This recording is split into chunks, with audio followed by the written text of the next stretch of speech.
los mecanismos de resistencia de las comunidades mayas de Quintana Roo ante este modelo turístico de sol y playa imperante. Y bueno, esta fotografía del lado derecho mío es tomada en el proyecto ecoturístico Selva Bonita o Kishpancash en lengua maya.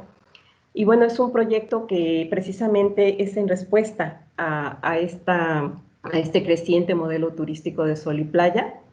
El señor que es el líder de este proyecto estuvo trabajando varios años en Playa del Carmen como bartender, hasta que por su edad él ya no pudo ser contratado más. Entonces retornó a su comunidad. Y eso le llevó a, primero, tratar de impulsar un proyecto de ganadería en un terreno ejidal que era de su papá. Vio que no funcionó y paulatinamente fue desarrollando este proyecto ecoturístico, como él le ha denominado. Por supuesto, ha recibido apoyos de parte del anterior CDI, varias instituciones, pero sobre todo le ha dedicado mucho trabajo a este proyecto. Pero también entra dentro de estas partes de la respuesta ante este creciente modelo turístico de sol y playa, porque él aprendió durante los años que estuvo trabajando en Playa del Carmen, aprendió sobre cómo funcionan estos lugares turísticos y ha tratado de aplicar esos conocimientos en su proyecto. Entonces, un proyecto que ya tiene más de 10 años y que cada día ha ido creciendo más, se ha ido extendiendo y ha ido incorporando a otras comunidades. Bueno, por empezar, a la comunidad de Chunjujuc, donde se encuentra ubicado.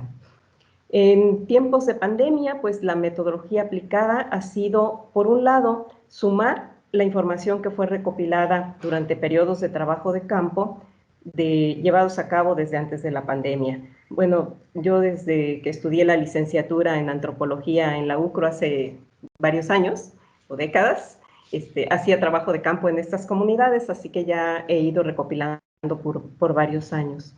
Además del seguimiento de estos proyectos a través de redes sociales. Y bueno, el lugar de estudio en el que me voy a centrar es la comunidad maya de Tijosuco, Quintana Roo.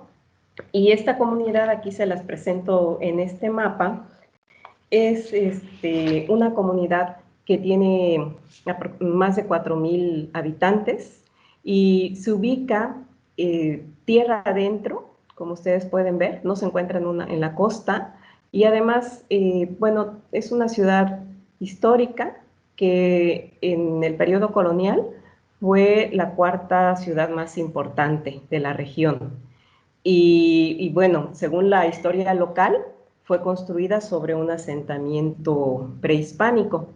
Alrededor de, viene siendo el mapa de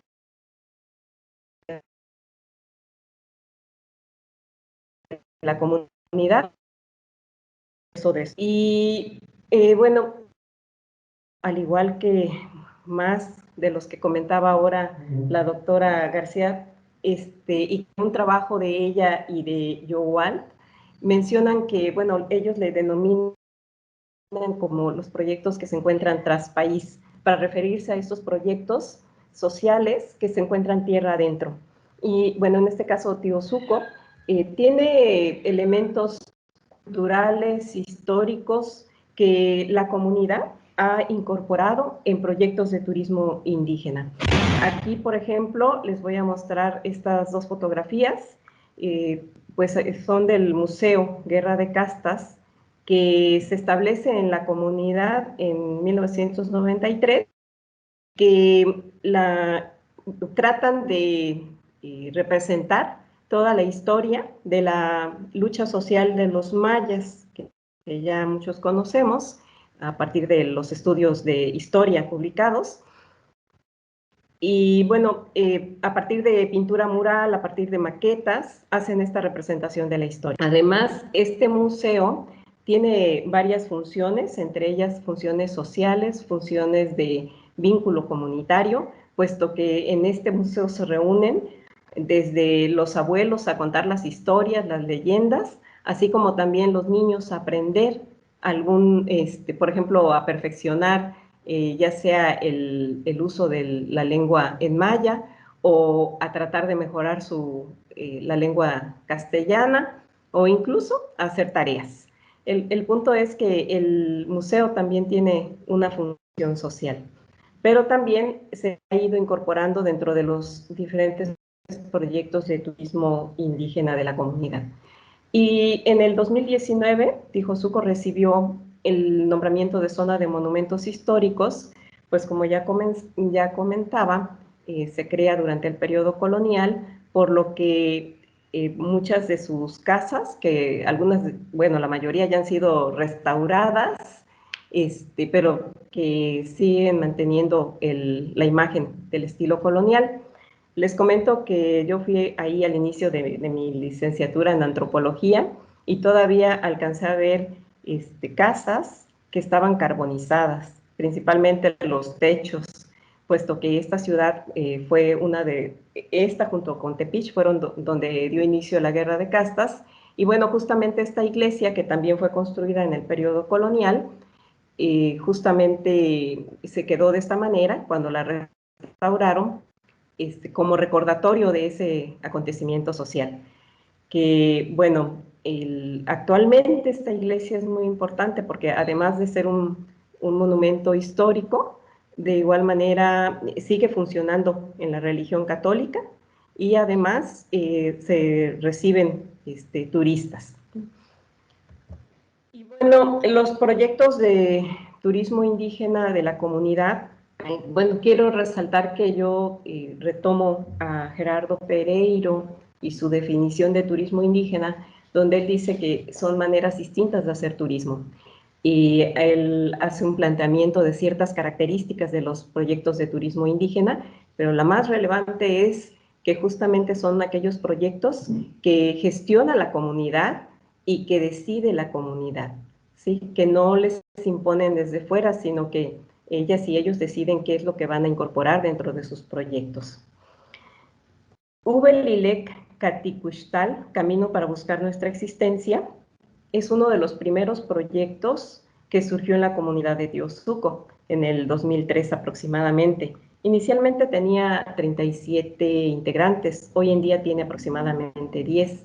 Me decía el representante de este proyecto que pues varios de ellos han fallecido, algunos han migrado, pero algo muy importante es que hoy en día están incluyendo a estudiantes de la Universidad del Bienestar, así como también a estudiantes egresados de la Universidad Intercultural Maya de Quintana Roo.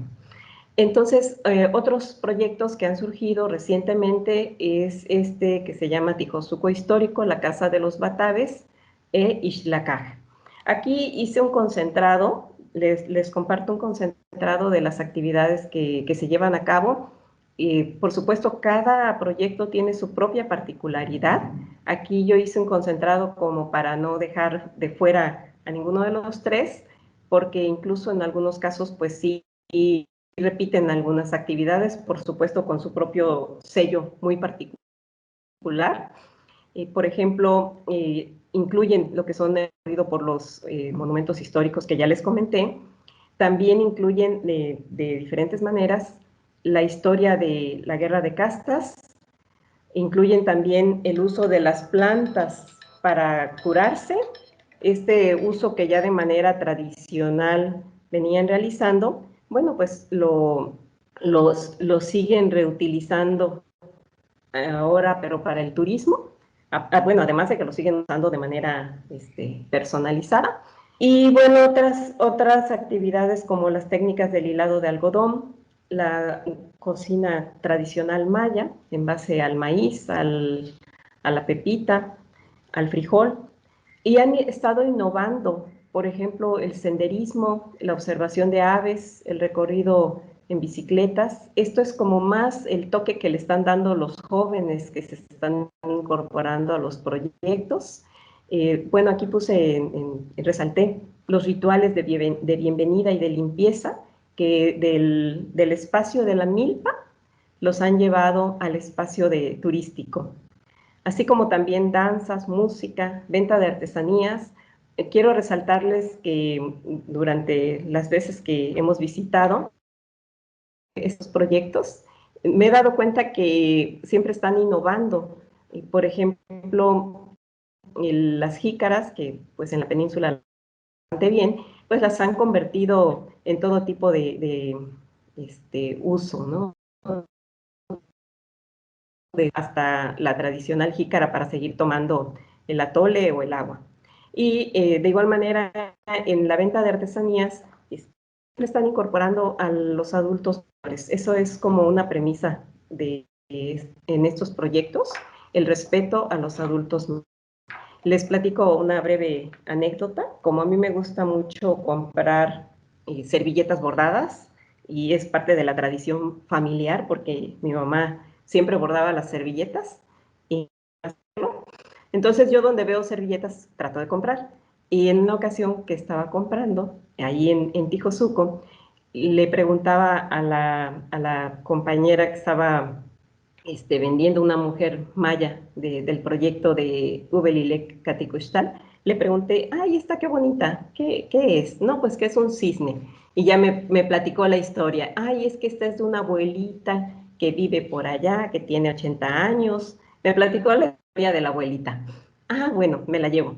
Después vi otra muy bonita y le pregunté, ay, esta qué bonita está. Y también me contó la historia. El punto es que cada servilleta tenía, o cada prenda bordada tenía una historia detrás, de quién la había elaborado, de dónde estaba la abuelita, y de que el dinero lo usaba, pues, por supuesto, para sus gastos. Y bueno, en esta fotografía podemos, que además fue una cortesía del proyecto Caticuxtal. Ay, creo que me salí de mi presentación. ¿Sí me salí? Sin querer. No, sigues ahí. 3 minutos, por favor, Concepción. Sí, ya estoy cerrando. Fue cortesía de Ubelilec Caticuxtal. Era una de las abuelitas precisamente explicándole a otras mujeres cómo se va a utilizar las plantas. Bueno, aquí en esta fotografía, ya casi para concluir, quise proyectárselas para platicarles un poco que desde hace unos años, que bueno, yo he llevado estudiantes de la licenciatura de turismo, han incorporado esta actividad de hacer como un ritual de purificación. Y ustedes pueden ver aquí que hay 13 jícaras. En esta ocasión hicieron una ofrenda de un atole blanco, y es el llevar el ritual de la purificación de los vientos, del contexto del monte y de la milpa, al sector, al ámbito turístico. Y esto es porque nos explicaba el señor que todos pensábamos que era el MEM, pero ya luego me aclaró que no, que él era aprendiz de MEN. Pues aquí podemos ver los elementos de la Santa Cruz, y él nos explicaba que cuando la gente va al monte o a la milpa, agarra vientos, y cuando llega a su casa, a veces se siente mal. Entonces, como nosotros, hacía la analogía, que íbamos de muy lejos, desde Cancún, pues nos hacían este ritual de purificación para quitarnos los malos vientos y pudiéramos concluir exitosamente. Y votar que pues la historia de la lucha social maya, la guerra de castas,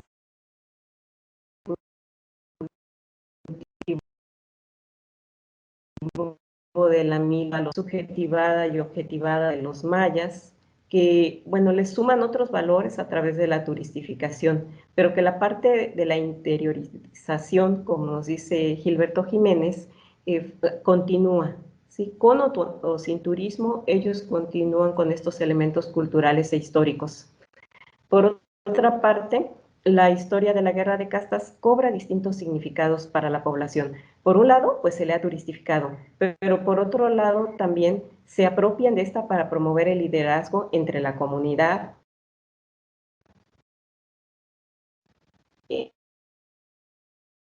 entre su gente. Y trabajar en proyectos turísticos de cadenas globales ha significado un aprendizaje para los actores sociales, que les facilita que al retornar a su comunidad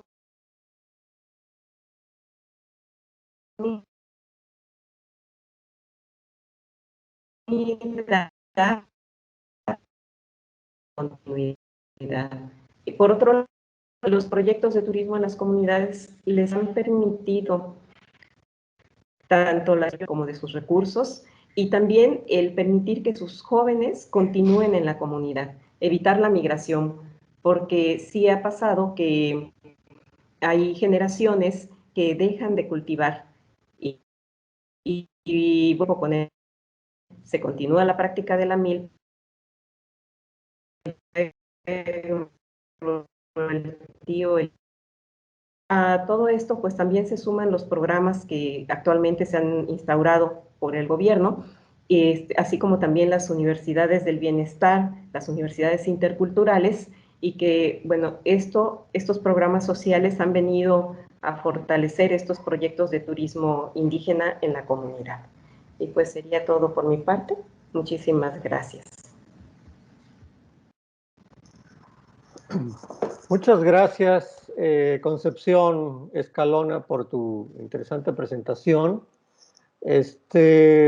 Bueno, como establecimos, o más bien los coordinadores establecieron las reglas de las mesas, está considerado que llevemos a cabo las 3 presentaciones y después de las 3 presentaciones podamos iniciar un periodo de preguntas e intercambio, comentarios entre todos los participantes.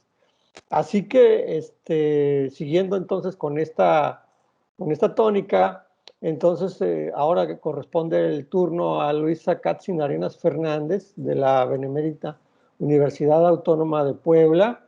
Él es licenciado en Ciencias Políticas, maestro en Antropología y estudiante del programa de doctorado en Antropología Social en CIESAS Sureste.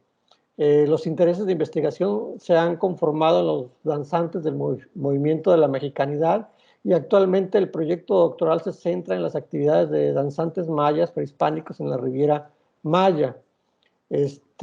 Poder, clase y cultura son los conceptos que dan luz a sus investigaciones.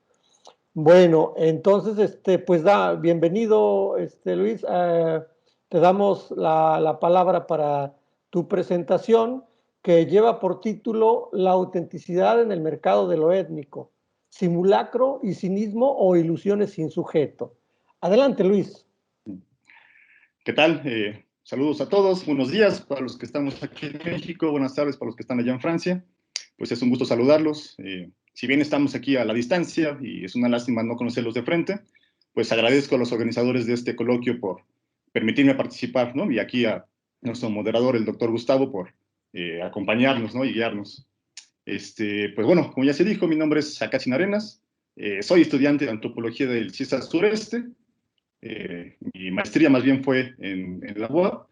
Y bueno, como ya se dijo también, mi proyecto doctoral está pensado para hacer una investigación en la zona conocida como la Riviera Maya, ¿no? La idea es acercarme a los así autodenominados danzantes mayas prehispánicos, que todo el mundo creo que conocemos, en particular por estas grandes significaciones que hacen en Xcaret, pero en realidad la variedad de grupos, de imágenes estéticas de la maya a través de estos danzantes es muy amplia, ¿no? El punto que me interesa irme acercando con ellos es la manera en que están trabajando en este amplio marco de la cultura y de lo étnico, ¿no? En el que de alguna forma también se desenvuelven como trabajadores, pero llama la atención el hecho de que ellos tienen una combinación muy peculiar, ¿no? Por un lado se ganan la vida haciendo danzas, rituales, incluso bodas mayas que están tan de moda hoy, pero lo vinculan también con una forma particular de creencia en la espiritualidad maya, ¿no? Entonces hay una intersección entre trabajo, ganarse la vida con creencia. Y bueno, en este momento en que la pandemia nos ha impuesto varios obstáculos para realizar trabajo de campo y que yo todavía no había podido llegar a la Riviera Maya, pues más bien me he dedicado a la lectura de etnografía y de trabajos teóricos, ¿no? Sobre turismo. Por lo tanto, lo que hoy quiero presentar pues no son conclusiones, no son resultados, sino más bien la primera parte de una reflexión teórica, que más bien me parece que es un tipo de juego, ¿no? Teórico, que bueno, quiero compartir y poner a su consideración, ¿no? Pues bien, cuando hice mi tesis de maestría, la cual es así, producto de trabajo de campo convencional en la zona de Cholula, Puebla, en la Gran Pirámide, trabajé con danzantes del movimiento de la mexicanidad. Mi tesis señalé en ese momento, siguiendo a Philippe Faye-Fanché, que la autenticidad no es más que un producto de una negociación, ¿no? Y esto sucede entre diferentes agentes involucrados, ¿no? Turistas, gobierno, sociedad civil, los propios danzantes y entre otros. No obstante, siempre me pareció una incógnita el hecho de que los turistas pudieran aceptar y gozar, digamos, los rituales prehispánicos presentados por los danzantes, que, digamos, fácilmente podríamos reconocerlos como inauténticos, ¿no? Y pongo en las comillas ahí, inauténticos. Al empezar a leer teoría antropológica y sociológica sobre turismo, me encontré pues con uno de los grandes exponentes, ¿no? Bueno, Eric Cohen, McCannell, Greenwood, Brunner, Turner Yash y muchos otros, ¿no? Pero entre ellos me llamó mucho la atención que Eric Cohen tenía una reflexión similar, esta relación entre el goce o el disfrute que los turistas pueden tener con lo que él llamaba atracciones descaradamente inauténticas, ¿no? Entonces, esta reflexión, el primero la presenta como una crítica a Dean McCannell, pues señalaba que McCannell más bien le había dado un tono demasiado serio y solemne al turista, ¿no? Y su búsqueda de lo auténtico. De este modo, esta imagen creada por McCannell, de acuerdo con Cohen, es la de un turista que al encontrarse con lo inauténtico, simplemente se frustra y lo rechaza, e intenta buscar algo más auténtico, pero nunca lo encuentra, ¿no? De este modo, de acuerdo con Cohen, pues McCannell estaba un poco fuera de la realidad, en la medida en que se podían encontrar muchos casos de turistas que podían disfrutar sin problemas aquello que sabían que era inauténtico, pero podían entrar y disfrutarlo sin problemas, ¿no? Entonces, pues ese es el tema que quiero abordar hoy. Y al hacerlo, quiero también argumentar que cuando Cohen dio su respuesta, haciendo énfasis en el aspecto lúdico de la interacción del turista con lo inauténtico, de manera implícita, sugiero, construyó una imagen ontológica del turista como un sujeto cínico. ¿A qué me refiero con esto? Que ya lo desarrollaré más adelante. Para empezar, el sujeto cínico es un sujeto que sabe lo que hace y aún así lo hace. En el caso del turista de Cohen, es alguien que reconoce la fantasía que la industria turística le ofrece, pero lejos de intentar romperla, parece que encuentra motivos para seguir con ella, ¿no? Ante ello también señalo algunas limitaciones a esta idea del sujeto cínico y sugiero considerar que es también la ruta que quiero tomar en el futuro para crear una nueva ruta de análisis, las nociones de interpasividad e ilusiones sin sujeto, también pues como una posible opción ante la propuesta de Cohen. Pues bien, a diferencia de Daniel Boorstin y McCannell, que son con los que principalmente discute Cohen en sus trabajos, que ellos propusieron representaciones universales del turista, la fenomenología de la experiencia turística presentada por Cohen intentó introducir al estudio del turismo una tipología que se enfocaba en resaltar la existencia de diferentes tipos de experiencia, ¿no? De manera que no fuera una experiencia universal. Esa tipología tenía como un punto de partida, por un lado, lo que él llamó centros o centros selectivos, que no son más que los valores, relaciones, formas de vida, creencias, ideologías que rigen la vida de las personas en sociedad. Y por otro, también un mayor o menor grado de alienación de los individuos frente al centro de sus sociedades, ¿no? La tipología propuesta por Cohen está compuesta por 5 tipos de experiencias, mientras que los tipos experiencial, experimental y existencial presentaban una mayor alienación de su sociedad y por ello buscaban nuevos centros allá afuera, para eso era el viaje. Los modos recreacional y diversionario no tenían mayor pretensión que encontrar recreación y entretenimiento. Y bueno, es justamente en el tipo de experiencia turística recreacional en la que Cohen se enfoca más. Esto se debe tal vez a 2 puntos importantes. Por un lado, el turista recreacional es el que contrasta directamente con la seriedad del turista de McCannell, ¿no? Este aspecto lúdico que él resalta no tiene que ver con el peregrinaje serio, secular que tenía el turista de McCannell. Por otro, el turista recreacional cuenta con ciertas características muy peculiares. Justamente el rasgo característico es el aspecto lúdico, ¿no? El que entra en un juego. Este turista recreativo, como ya dije, no se embarca en un peregrinaje secular en busca de autenticidad como le sucede al turista de McCannell. Más bien, ese tipo de viajero, desde el inicio, sabe que allá afuera no va a encontrar respuestas, ni va a descubrir enigmas, ni nada que realmente lo tome por sorpresa. Cohen lo describe como un tipo de turista que sabe bien que allá afuera no le espera nada más que el vacío, pues hace tiempo que Dios está muerto, ¿no? Nos dice. Si bien el viaje que emprende puede ser producto de una añoranza generada por la pérdida de ingenuidad, la ausencia de creencia en la magia, los rituales del pasado, a diferencia del peregrino tradicional que viaja en busca de estos elementos, el turista recreacional sabe bien que no los va a encontrar desde el principio, ¿no? Por ello, en lugar de sentirse frustrado o engañado cuando la industria turística le presenta significaciones, digamos, otra vez siguiendo a Cohen, evidentemente o descaradamente inauténticas, simplemente decide involucrarse en esas significaciones y disfrutarlas, ¿no?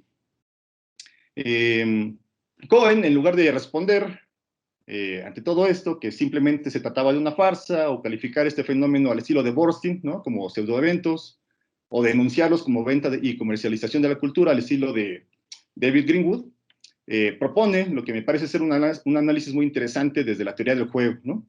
Desde ahí nos dice que el turista recreativo realiza una actuación, ¿no? Se sumerge en el juego del cómo sí, y a pesar de que es un tanto consciente de la significación en la que se ha involucrado, prefiere seguir la corriente y actuar como si todo fuera auténtico y todo tuviera sentido.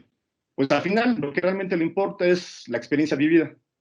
Para Cohen, el turista no es un sujeto ingenuo, ¿no? Que fácilmente puede ser engañado, como tal vez con Borstein o con Greenwood se manejaba más, ¿no? En estas lecturas o críticas más pesimistas del turismo. No se trata tampoco de un actor pasivo que simplemente acepta lo que la industria turística le ofrece. Más bien, es un agente que establece una relación muy peculiar con el engaño de la industria turística, ¿no? Pues de manera activa, participa en la construcción de su propio engaño, ¿no?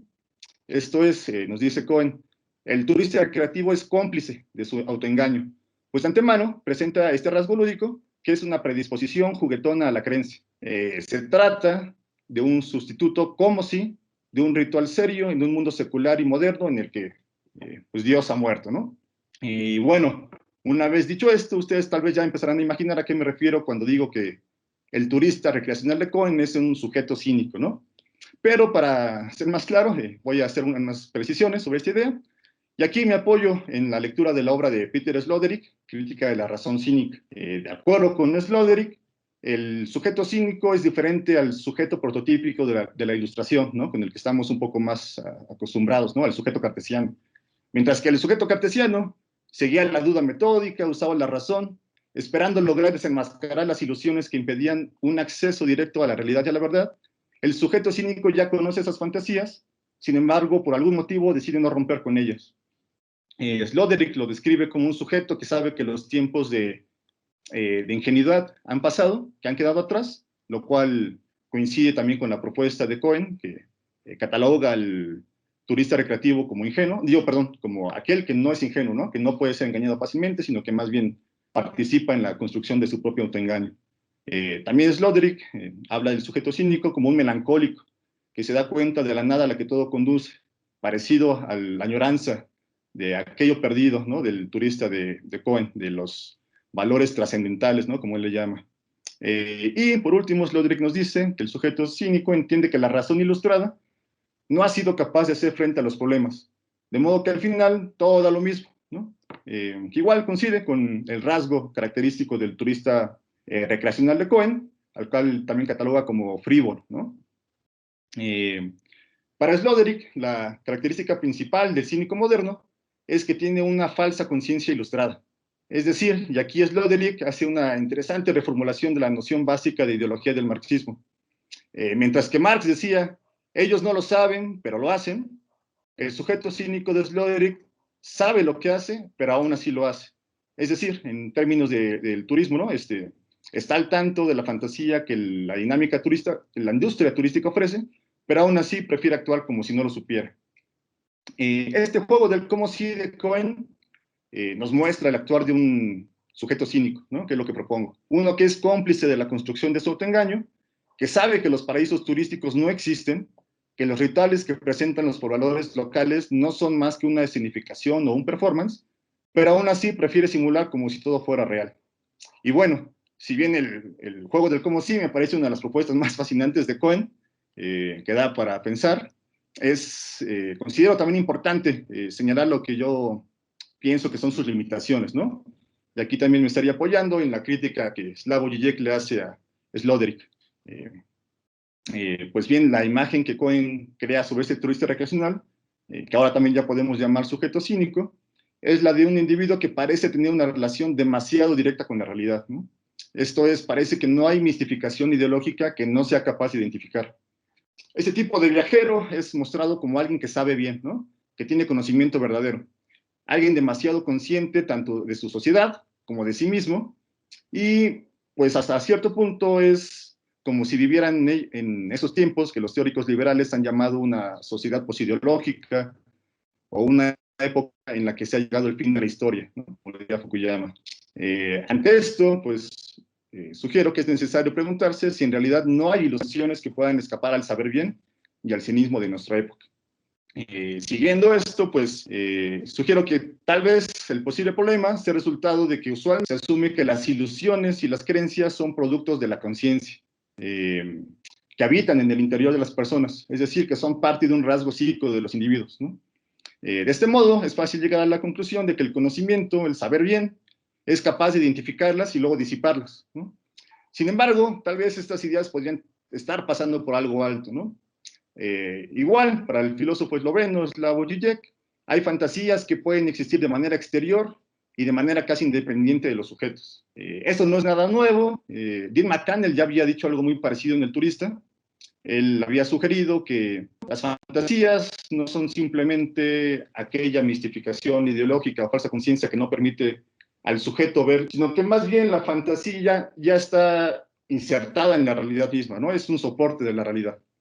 En ese sentido, no es la conciencia la que genera estas fantasías, más bien son las relaciones sociales las que son capaces de crear y mantener ilusiones que van más allá de lo que la gente sabe y de su voluntad.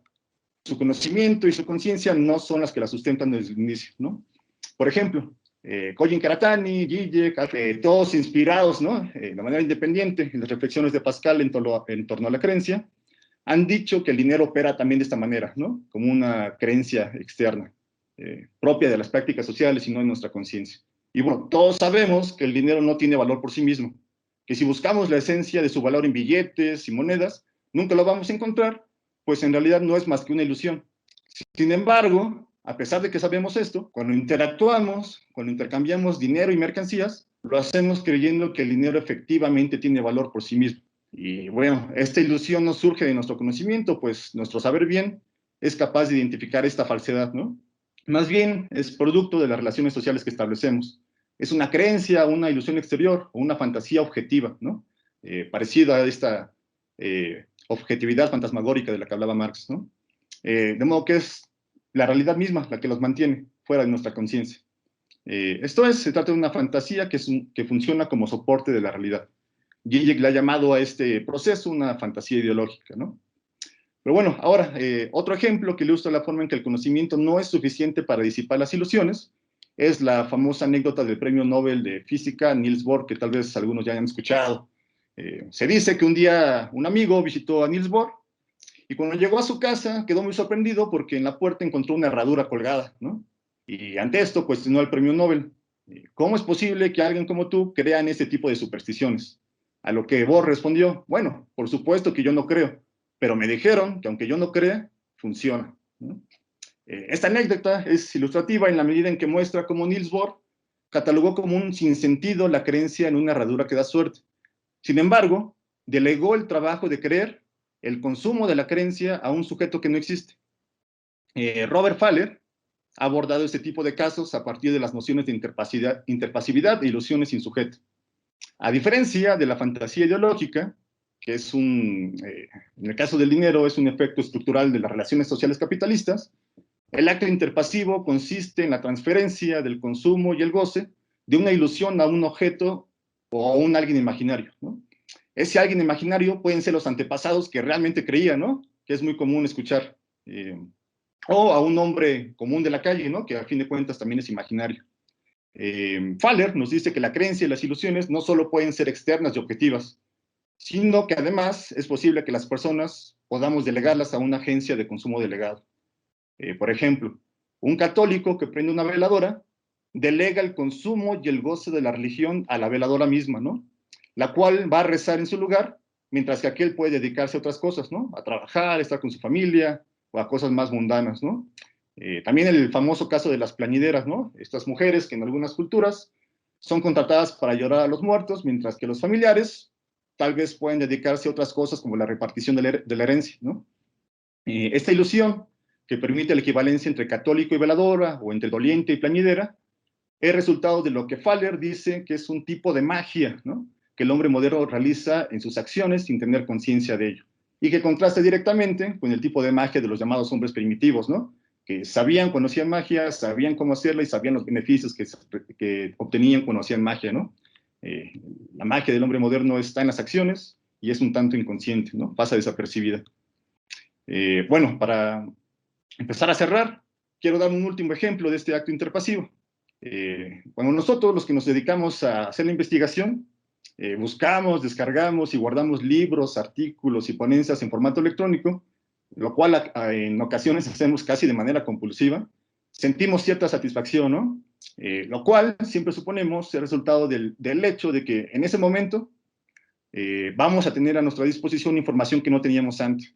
Sin embargo, también sabemos y estamos muy conscientes que la mayoría de las veces no leemos esos documentos, ¿no? Tenemos en nuestras computadoras carpetas y carpetas y carpetas por nombres, por temas y demás, con archivos que generalmente no consultamos, ¿no? Es demasiada información incluso para consultar. Entonces, ¿de dónde viene aquella satisfacción, ¿no? Cuando empiezas a guardar información, archivos y demás.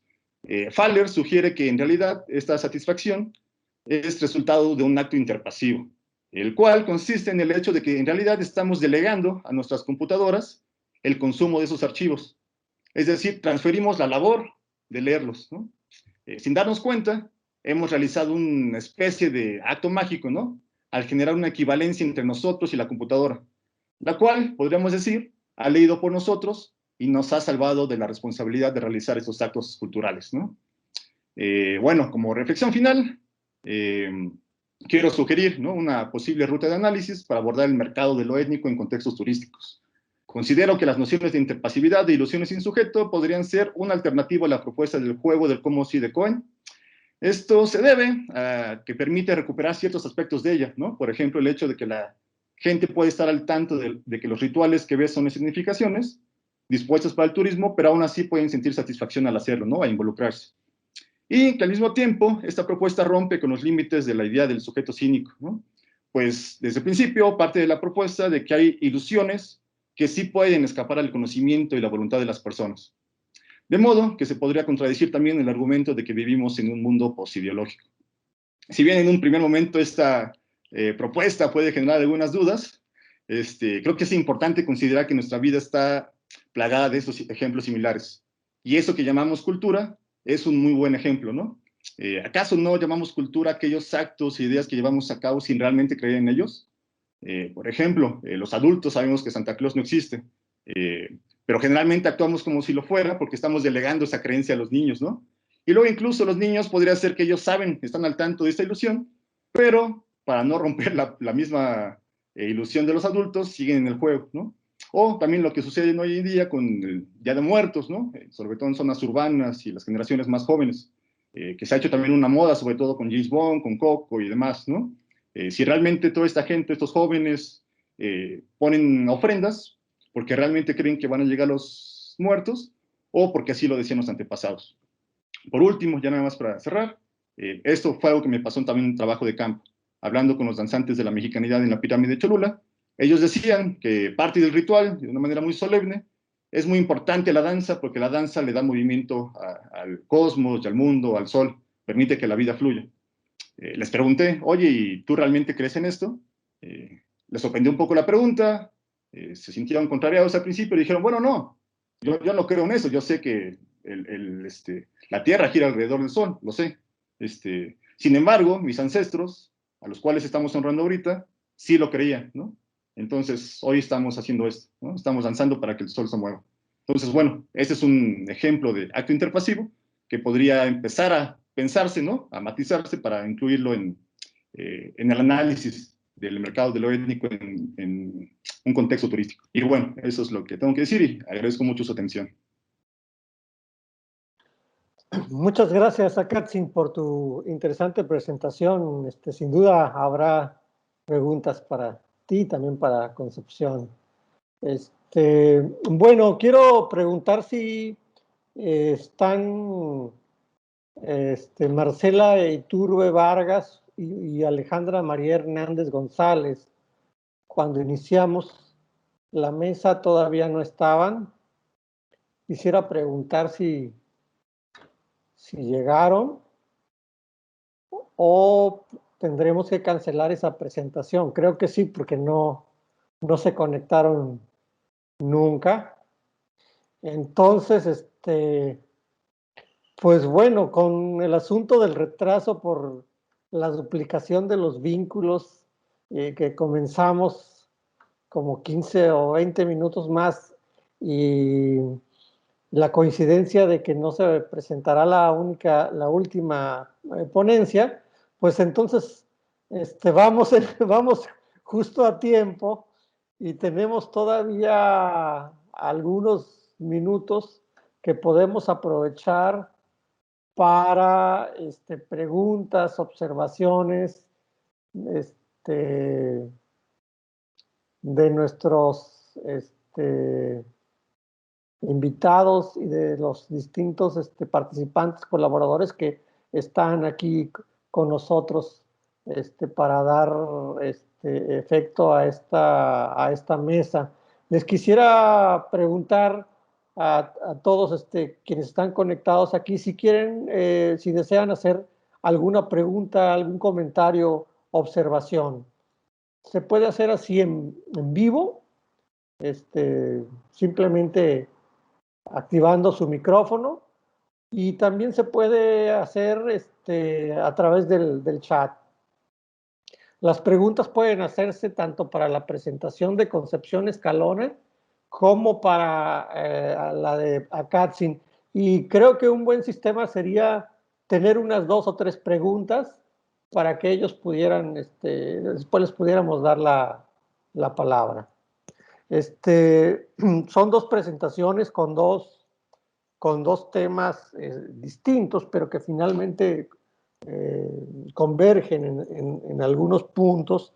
La primera, de Concepción, pienso que tiene como tema, como concepto que podíamos discutir e interrogar, el asunto de la resistencia, ¿no? Como un eje. También el asunto de la participación comunitaria, ¿no?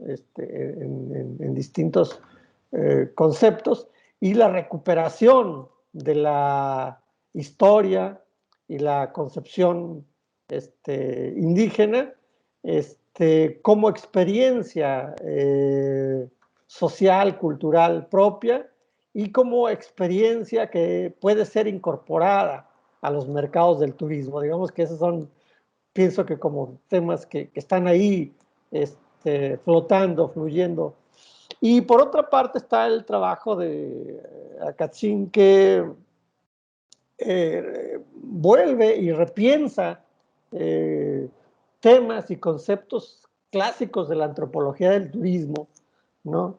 Sobre todo este concepto fundamental que es el de autenticidad, ¿no? Un tema que ha sido discutido no solamente por los autores, geógrafos y antropólogos metidos a la discusión de qué es la autenticidad en el tema del turismo, sino una discusión incluso que supera los planteamientos de los estudios del turismo, y pues es un tema fundamental de la antropología, ¿no?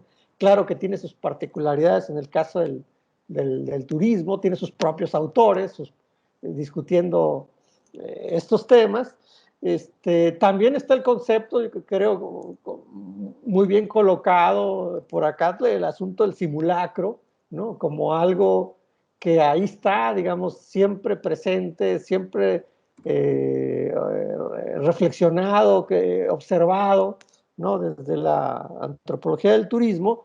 Y un punto también muy importante es el asunto de las incógnitas del consumo, ¿no? ¿Qué significa? ¿Qué tipo de consumo es? ¿Qué lo mueve? ¿Por qué la gente consume en los ámbitos del turismo? Si es consciente, si no lo es, ¿qué tipo de conciencia? Entonces, este tipo que son buenísimas interrogantes. Creo que para el caso de Concepción Escalona, este último punto también se puede plantear. Hay como un cruzamiento ahí, que es lo que busca la gente cuando va a Tijosuco, ¿no? Bueno, pues son temas ahí. No sé si hay alguna pregunta, alguien que quiera participar.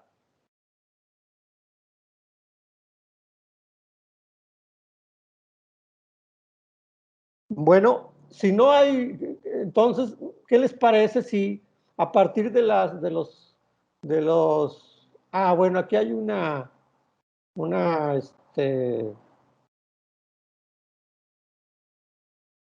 para Concepción.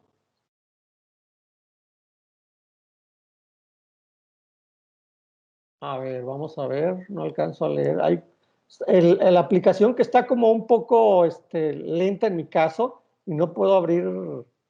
No sé si puedes leer el chat para ti, Concepción. Viene una pregunta por ahí. Sí, ya lo abrí, aunque no alcanzo a leer toda la pregunta, como que se Es que a corta. mí me pasa igual. Sí, Este, dice Gustavo Sánchez, ¿qué lugar han ocupado las narrativas construidas por el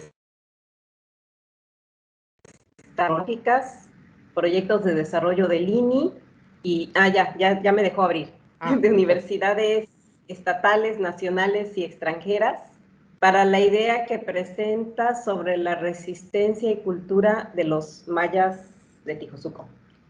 Perfecto. Exacto. Gracias Pues, Gustavo. Ya estamos aprendiendo todo esta nueva aplicación que yo pues no la como no conocía. tenemos otra pregunta o dos o tres para reunirlas, pues adelante, Concepción, puedes darle tratamiento a esta pregunta. Muchas gracias. Bueno, este, algo muy interesante respecto a esta pregunta, ya. Ha sucedido algo, por ejemplo, ahorita durante la pandemia, el gobierno del estado, por un lado, al inicio, hace un año aproximadamente, pues no se daba abasto, ¿no? Con el tratar de llevar las despensas, los apoyos a todo esto. Pero paralelamente empiezan desde la Secretaría de Turismo de aquí de Quintana Roo, empiezan a implementar diferentes programas pues por ejemplo, de cuidados, medidas preventivas y de higiene para recibir al turista, ¿no? Por ejemplo. Pero otro ejemplo también es que lanzan una convocatoria para para un concurso entre proyectos de turismo comunitario para un premio por reunir ciertas características.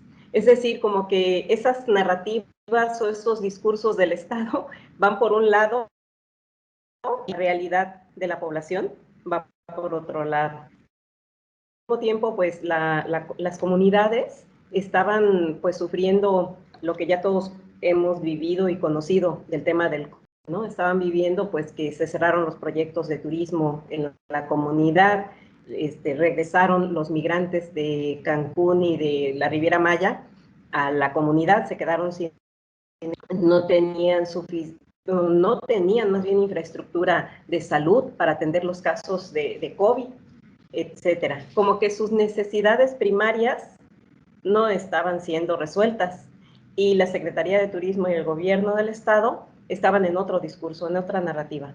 Entonces yo le escribí a uno de los líderes del proyecto, de uno de los proyectos, le escribí para preguntarles de ese premio, porque incluso en esa comunidad de Tijosuco hubo 2 proyectos que se ganaron ese premio, y le escribí para preguntarle, y me dijo, bueno, como siempre, él es que nosotros necesitamos cosas que no necesitamos.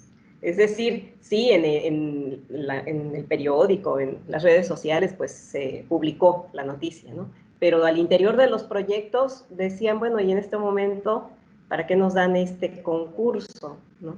Entonces, así ha sucedido prácticamente pues con toda con toda la historia de Teosuco, desde el hecho de que actualmente vi unas fotografías de la iglesia, la que les presenté de El Niño Jesús se llama, construida en el periodo colonial.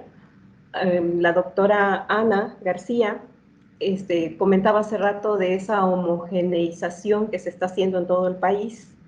Y bueno, hace muy poco, yo creo que ahora en tiempos de pandemia, pintaron esa iglesia de color amarillo, tipo de pueblos mágicos, ¿no? Tipo Izamal. Entonces, por supuesto que, bueno, ese tema no lo he preguntado, pero por supuesto que la comunidad ha de estar inconforme, ¿no? Porque pues van y rompen, sí se impone muchísimo desde fuera, con sus discursos, con sus narrativas. Es algo que he estado observando, por ejemplo, es que a través del museo se festejan todas las fechas del calendario, todas, ¿no? Pero por supuesto que van desde una mirada oficialista, porque incluso en los videos que transmiten por YouTube, por el Facebook, siempre tienen que tener ahí los logos del gobierno del estado, del Instituto de la Cultura, etcétera. Entonces, sí hay una interpretación de estas narrativas pues como una imposición que se va de alguna manera, pues hasta audazmente, pues las van de alguna manera sorteando, las van adaptando y le dan una continuidad también a lo que para ellos tiene sentido, ¿no? Tiene un significado. Para concluir, voy a poner un ejemplo. Hablaron del Día de la Primavera, ¿no? Y narran toda la historia oficial de cómo surge la tradición del Día de la Primavera. Fue algo extenso. Después de pronto empiezan a decir, bueno, y para nosotros los mayas es importante porque es el inicio de un nuevo ciclo agrícola y de los rituales. Sí, se empiezan a hablar del janlicol y de, bueno, incluso de rituales que no necesariamente forman parte de un producto turístico, pues de lo que es su cultura. Entonces, eso a mí, bueno, yo lo leo también, lo interpreto como que finalmente pues se adaptan. Ha sido una sociedad pues que ha vivido en una lucha muy constante de diferentes formas. Pues una, toda esta guerra que vivieron y previamente pues todo el periodo y también toda esta estigmatización por el hecho de ser mayas, ¿no? Entonces, ¿cómo han logrado darle continuidad a su lengua, a su cultura?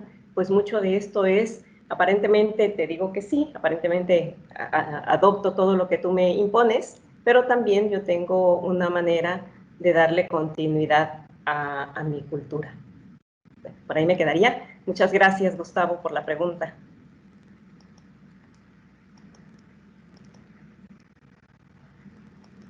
No se escucha, doctor Gustavo Marín. Tiene cerrado su micrófono. Disculpen, es el asunto. Es que estoy en un lugar donde hay muchísimo ruido en la calle. Estoy muy cerca de una calle muy transitada y intento cerrar el micrófono cuando están ustedes participando. Y bueno, se me olvida como siempre. No sé si hay algún comentario, pregunta entre los participantes, quienes han escuchado las presentaciones. Si no es así, me gustaría hacerle una pregunta, casi más que pregunta, como observación a Katzin, porque ha sido una presentación muy interesante, reflexiva, en términos teóricos e incluso etnográficos. Uno, cuando está escuchando a Katzin, uno está pensando en los propios escenarios turísticos que conoce y que está estudiando, ¿no? Para formularse las preguntas. Y a Katzin creo que tocó el tema del simulacro y el consumo, pero un poco más para tratar de entender y explicar precisamente a los consumidores. Y pienso que hay también puede haber una reflexión respecto a los productores en los escenarios del turismo, porque Katzin planteaba algunos autores que han dicho que la autenticidad es como una especie de negociación, ¿no? Y hay algunos autores estudiosos del turismo que han planteado esta pregunta de la autenticidad como a partir de una pregunta o un par de preguntas. ¿a quiénes le interesa la autenticidad? ¿No? ¿Y por qué? Y entonces, a partir de que a quiénes le interesa es porque, digamos, pareciera que entonces no a todos interesa.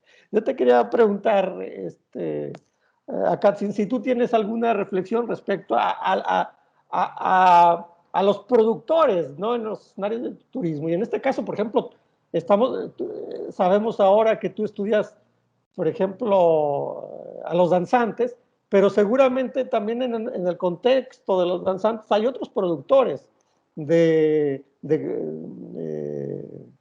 de objetos o de mercancías, más bien, y servicios turísticos y culturales. Entonces, ¿cuál es tu planteamiento a este respecto?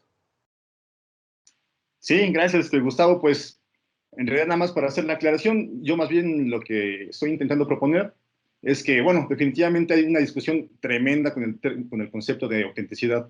Creo que le ha pasado lo mismo que al concepto de cultura en antropología, ¿no?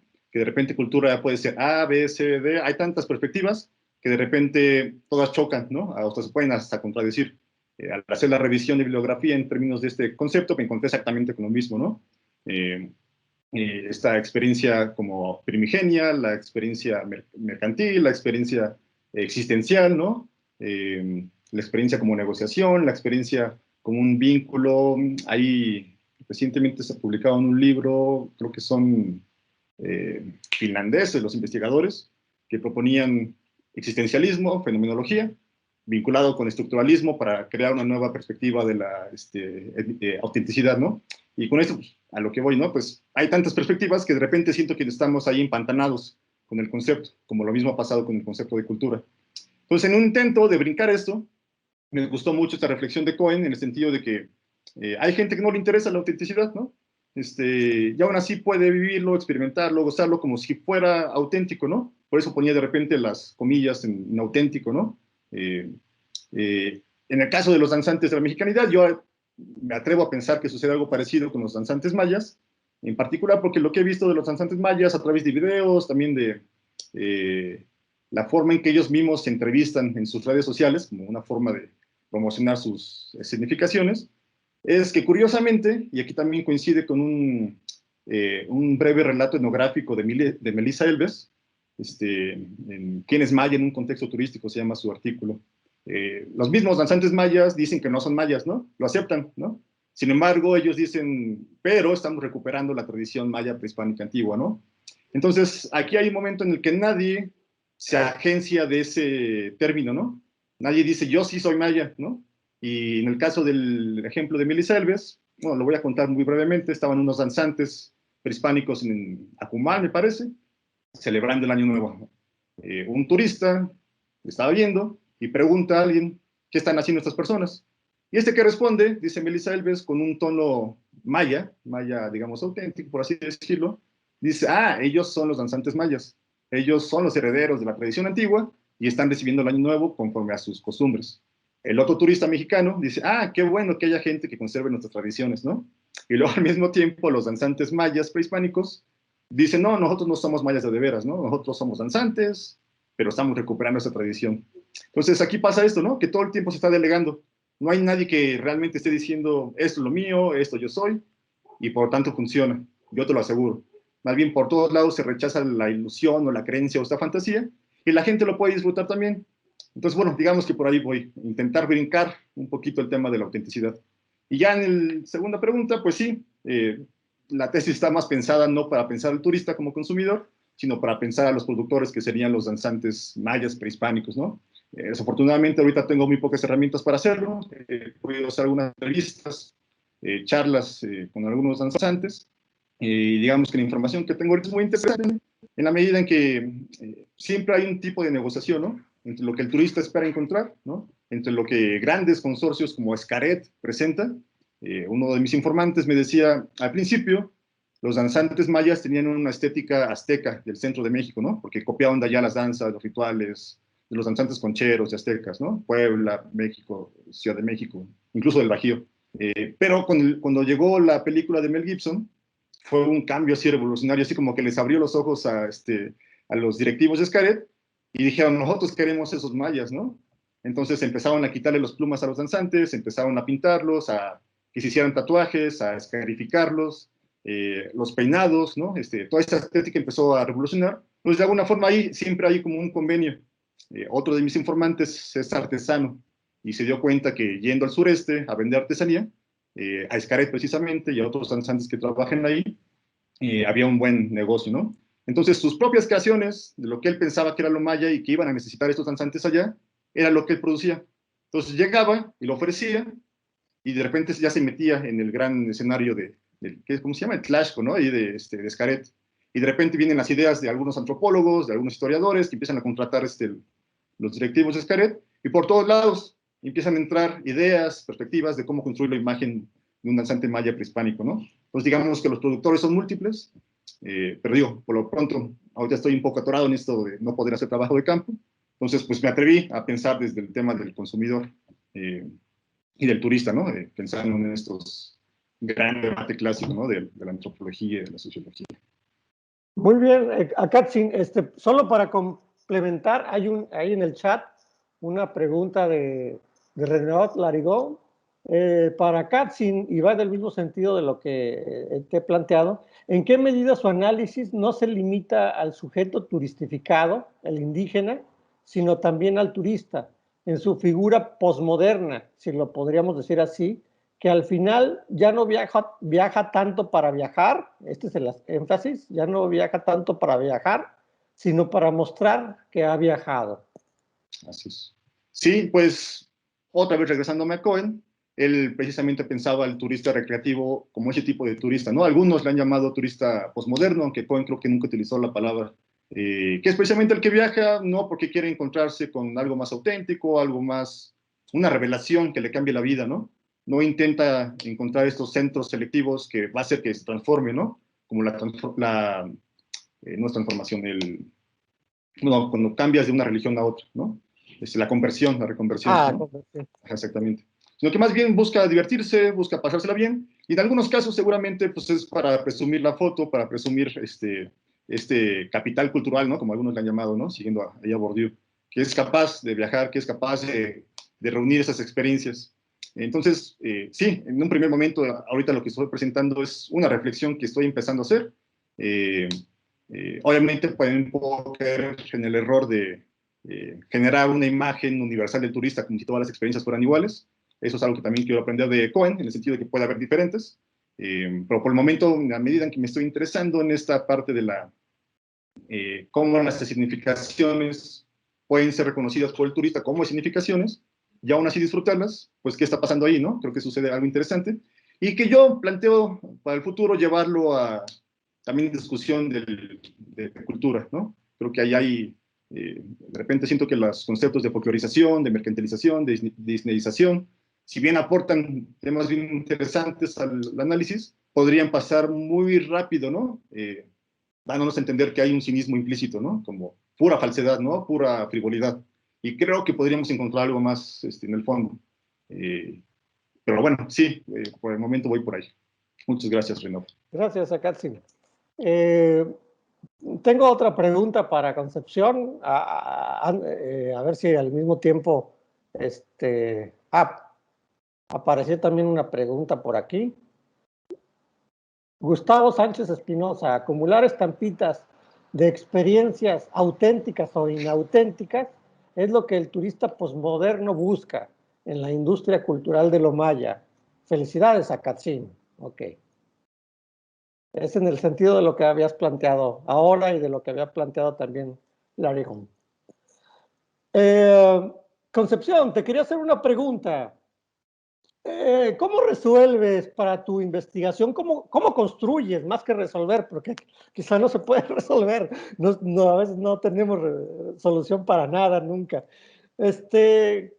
¿Cómo construyes esta contradicción, pero al mismo tiempo articulación entre la necesidad de las comunidades, y en tu caso está muy claro, de incorporarse al mercado turístico y al mismo tiempo desarrollar estrategias de resistencia? Es decir, está claro porque hasta hablas de un señor que estuvo trabajando, regresó a hacer ganadería, pero no le fue bien el proyecto de la ganadería, y lo primero que pensó para salir adelante es el ecoturismo. Entonces, digamos que no es un caso aislado, es más bien la generalidad. Muchas comunidades están interesadas en articularse al mercado turístico, pero al mismo tiempo también hay estrategias para marcar límites, para cuidar ciertas cosas en territorios, tradiciones, etcétera, digamos, diferentes aspectos de la sociedad y de la cultura. No cómo resuelves, sino cómo construyes esta contradicción? ¿Qué tipo de articulaciones piensas que se dan entre esta necesidad de beneficiarse de un mercado creciente que está ahí, por ejemplo, si pensamos en la Riviera Maya y las comunidades, ¿no? Y al mismo tiempo, cómo explicar todas estas estrategias que tú llamas de resistencia y que sin duda en algunos grupos las podemos observar claramente?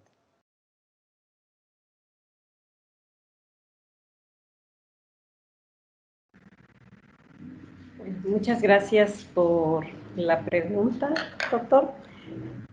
Pues mire, en la parte teórica, pues yo he estado, y metodológica, yo he estado trabajando con los conceptos de cultura, patrimonialización, patrimonio, y bueno, también, como bien decía Akati, de repente hay conceptos que tienen múltiples significados, ¿no? Y que hay que ir un poco con cuidado para ver como cuáles son los que nos ayudan a construir, a resolver, pues, estos temas, ¿no?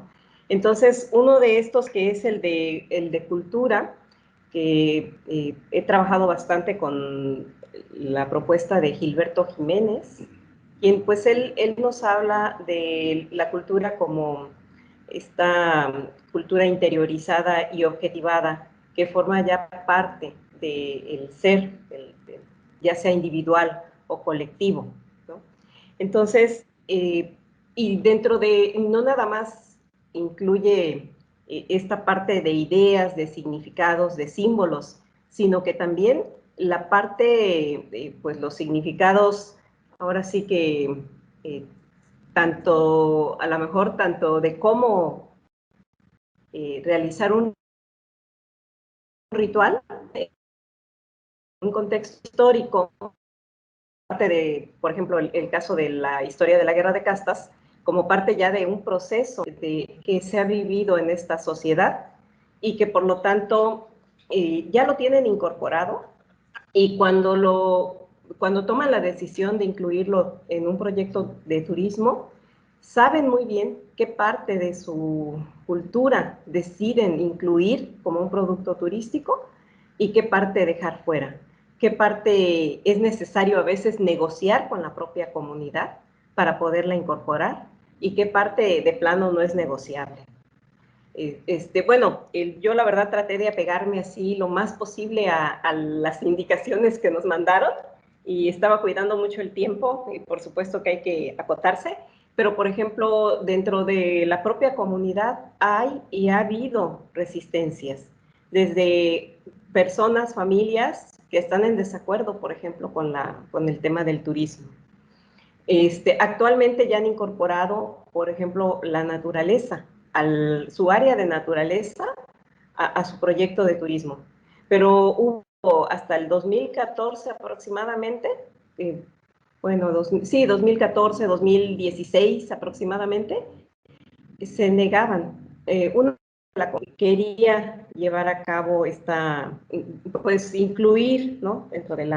dentro de sus proyectos de turismo, pero otra parte se negaba, o sea, de tal manera que hasta hacían una guardia con escopetas para evitar que entrara a esa zona, pues porque ahí son unas zonas que también fueron parte de las haciendas del periodo colonial, tiene iglesias abandonadas, tiene cenotes, selva, entonces ahí entra una parte de su cultura interiorizada y objetivada que menciona Gilberto Jiménez.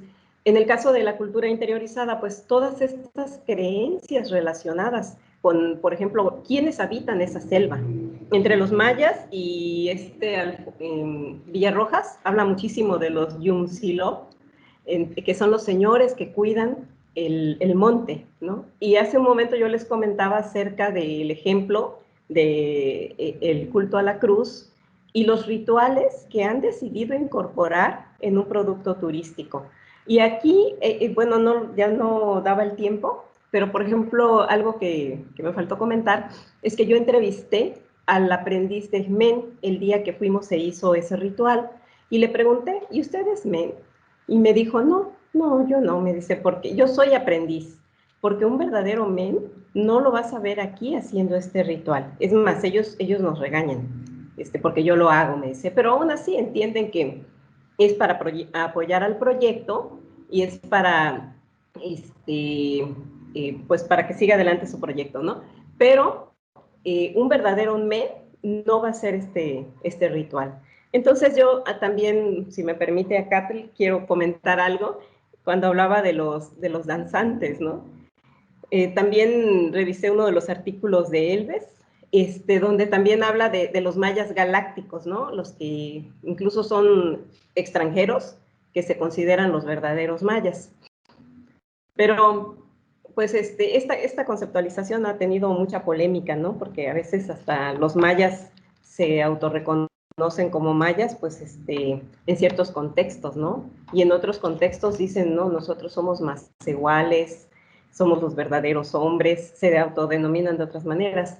E incluso en las danzas, algo que yo he observado es que la danza fue creada por alguien que trabajó en uno de esos parques temáticos en la comunidad y siguió prácticamente la misma metodología.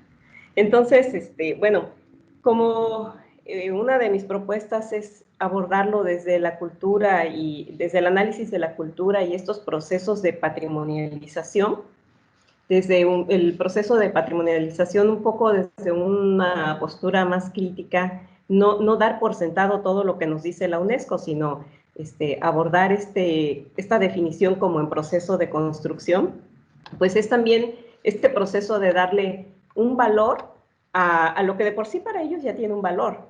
Sin embargo, le atribuyen otro valor para poder incorporarlo a un producto turístico. Pero sí, bueno, esas son como mis herramientas a las que estoy haciendo uso, así como también el concepto de turismo indígena, que yo sé que causa mucha polémica por lo del término de indígena, pero Gerardo Pereiro hace toda una gran discusión sobre cuál es el concepto más adecuado a utilizar. Hasta ese momento es el que yo estoy utilizando, sobre todo porque él hace mucho énfasis en que hay una diferencia entre turismo indígena y turismo étnico, por ejemplo, ¿no? Y la más importante, ya voy a terminar, la más importante es que es la propia comunidad la gestora de su proyecto. Y eso, por ejemplo, en las clases, yo doy clases en licenciaturas de turismo, eso cuando los estudiantes empiezan a ver esa parte, a ver esa claridad, es bien importante, porque desafortunadamente lo que más ha permeado, como decía la doctora Ana hace rato en su conferencia, lo que más ha permeado es la investigación desde el punto de vista del marketing, desde el punto de vista de exaltar los grandes proyectos de turismo, de sol y playa, etcétera. Entonces, cuando se habla de turismo indígena o de turismo étnico, muchas veces se piensa, sí, es que el gran hotel vaya a una comunidad y les compre su proyecto y solamente tengan derecho a llevar ellos su turista, ¿no? Y se los compran a un precio súper bajo. Entonces, bueno, me parece, esa es una opinión aparte, que estos proyectos que estamos desarrollando desde el punto de vista antropológico son muy importantes porque están dando esta información relacionada ya con ver el turismo comunitario o indígena desde esta mirada, desde esta búsqueda de los autores antropólogos y que permite ver pues también desde las propias comunidades, los propios productores, cómo ellos están visualizando sus proyectos de turismo. Gracias.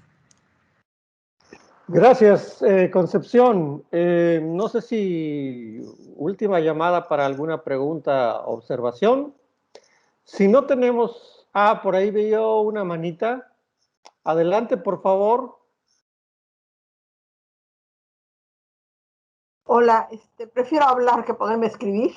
Este, bueno, nada más me surgió ahora en medio de este debate muy interesante y fundamental. Me gustó mucho ambas exposiciones, ¿no? Y particularmente la zona, la región de estudio de Concepción, porque yo creo que es una región muy importante para que hace una diferencia frente a otros elementos. Incluso cuando acá menciona, digamos, estas representaciones de danzantes en la Riviera Maya, yo creo que esa es una realidad y lo que pasa en este traspaís, lo que pasa atrás, está permeando otras muchas cosas no tan visibles.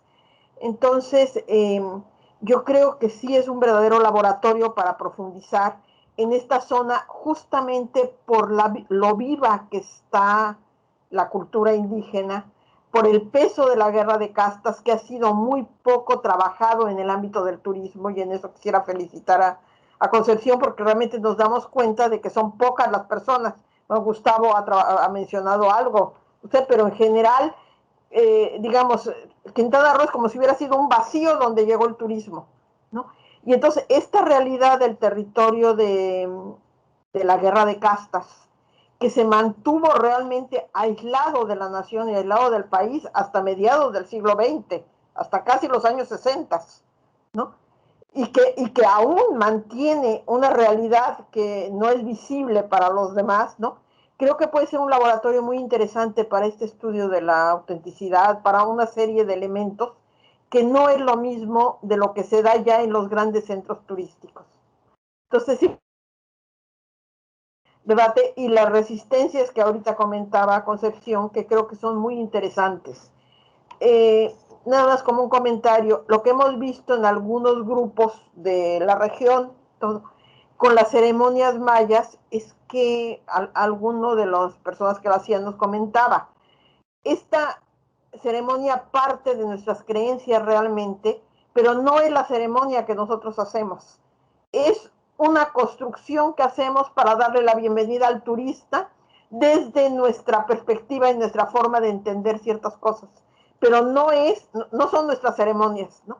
Entonces también creo que hay construcciones muy particulares, que no es lo mismo que en la Riviera Maya, donde, bueno, tienes en las danzas prehispánicas a argentinas y a brasileños bailando, o sea, tienes una realidad que no tiene nada que ver, mientras que aquí sí hay un mundo atrás que habría que entender más. Entonces, nada más mi comentario, gracias. Gracias, doctora. Bueno, creo que ya estamos sobre el tiempo, pero podemos dar 2 minutos a cada uno, a Katzin y a Concepción, para que cierren sus participaciones y yo ya pueda cerrar la mesa. Adelante, por favor, Concepción. Bueno, primero que nada, muchas gracias, doctora Ana García, por su valioso comentario. Sí, de repente, como me ha dicho mi directora de tesis, concéntrate en el tema que vas a hablar y no te salgas por otros lados. Y he tratado de hacer caso, porque si no, por ejemplo, esas láminas de 11 me hubiera llevado 20, ¿no? Y no terminamos, ¿no? Pero ciertamente lo que usted comenta es una gran verdad. Las propias comunidades son o sea, la gente es tan inteligente que dice, esto es lo que sí quiero mostrarles y esto no. Por ejemplo, de la foto que yo les mostraba, es muy real que ponen 13 jícaras y es muy real que ofrendan a los Yumsilop el atole blanco o el balche, que consideran una bebida sagrada y que según los arqueólogos, pues tiene orígenes prehispánicos. Pero también es muy real que es un men, el men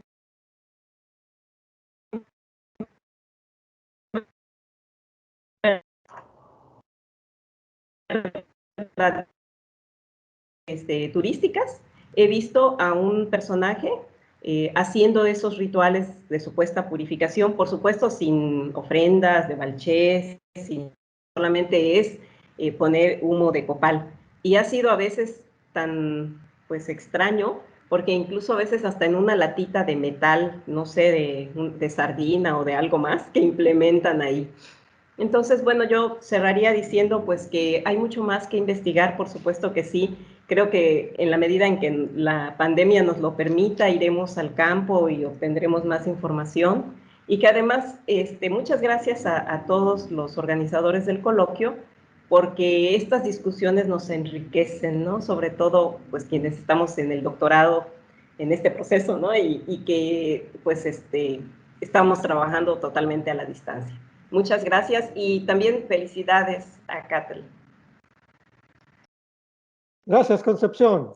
2 minutos para cerrar, Akatzin. Sí, gracias, Gustavo, Concepción. Igual en general, a todos por su atención, por sus participaciones. Me sirve bastante, ¿no? Yo precisamente venía aquí no a exponer resultados finales porque sí quería que me dijeran, te estás equivocando, no va por allá, o lo que sea, ¿no? Ahí me sirve bastante para empezar a construir. Y nada más como comentario final, y en particular con lo que decía la doctora García, pues sí, bueno, una cosa muy evidente que se me presentó cuando empecé a pensar en ese tema de los danzantes mayas prehispánicos es que podría haber diferentes formas de aproximarlos, ¿no? Y una de ellas, como me sugerían algunos compañeros y maestras, era contrastarlo precisamente con eso que está más escondido, ¿no? Con eso que está ahí profundo. Y sí, definitivamente se podría hacer el contraste. Nada más que ya entrando en esta polémica de la autenticidad, en términos teóricos, la solución sería muy fácil de alguna forma, ¿no? Porque estaría lo auténtico, auténtico contra lo inauténtico, inauténtico. Y si bien esa ruta nos puede dar ilustrar hasta cierto punto, nos lleva por un lugar, me gustaría a mí más bien construir otra, ¿no? Otra que nos lleve por otro lado. El caso de los danzantes mayas es muy interesante, porque como decía al principio, podría parecer que es una simple farsa, ¿no? Porque saben que se tienen que ganar la vida con eso, saben que quieren los dólares, y por lo tanto construyen algo solo para la recreación del turista. Pero no es tan sencillo, ¿no? Que fue lo que me pasó aquí en Cholula, Puebla. Hay una mezcla muy interesante entre ganarse la vida, ser trabajadores, estar consciente de lo que son además, y creer en eso que dicen y que además están construyendo en el proceso. Hay también una forma muy curiosa que yo llamaba ahí, acudiendo a T. Riggleton, una de sus definiciones de cultura, es que la cultura también puede ser aquello que hace que la vida valga la pena, ¿no? Entonces, a cierto punto, muchos de esos danzantes eran albañiles, boleadores de zapato, vendían bonais, ¿no? Trabajos de ese estilo, y de repente se transforman en danzantes de la tradición, guardianes de la tradición, y la vida les cambia, ¿no? A lo mejor no es tanto dinero, pero como que hay algo que va más allá de esto, ¿no? Como el simulacro, de la farsa, ¿no? Entonces, intento brincar esta idea de la dicotomía entre auténtico y no auténtico, por eso me atreví a poner las comillas de repente, y bueno, ojalá que en el futuro pueda seguir compartiendo con ustedes lo que vaya saliendo de este juego teórico, ¿no? Muchas gracias a todos y felicidades también, compañera Concepción. Ojalá nos encontremos después. Igual, Muchas gracias, Akatzin, por tu cierre. Completamente de acuerdo en la resolución que tienes sobre la autenticidad. Es un asunto, aunque sí hay que reflexionarlo. Es decir, como término analítico no sirve, pero como discurso sí. Es decir, la gente y los productores y los consumidores siguen hablando de autenticidades, ¿no? Aunque nosotros sabemos que meterse a estudiar lo que es auténtico o inauténtico es una carretera sin salida, pero en los discursos y en las concepciones y de hecho es una forma de valorización de los productos turísticos. Entonces, vale la pena, digamos, recuperarlos como discursos y como planteamientos de los productores y de los consumidores. Pero completamente de acuerdo en sus planteamientos. Bueno, damos por terminada entonces la mesa número 1, Turismo y Comunidades Indígenas, entre autenticidad, sobrevivencia y resistencia. Agradecemos muchísimo las presentaciones Yacatzin de Concepción Escalona, y sobre todo agradecemos que nos hayan acompañado todos los que se conectaron para escucharnos y para poder llevar a feliz término esta mesa. Ojalá sigamos conversando, teniendo este tipo de eventos para dar mantenimiento, para no estar tan solos en nuestras casas leyendo y escribiendo, y esto hace que podamos enriquecer nuestros planteamientos y nuestra escritura sobre nuestros trabajos. Muchas gracias a todos y que tengan todavía desde mañana buenos días. Hasta luego. Hasta luego, muchas gracias.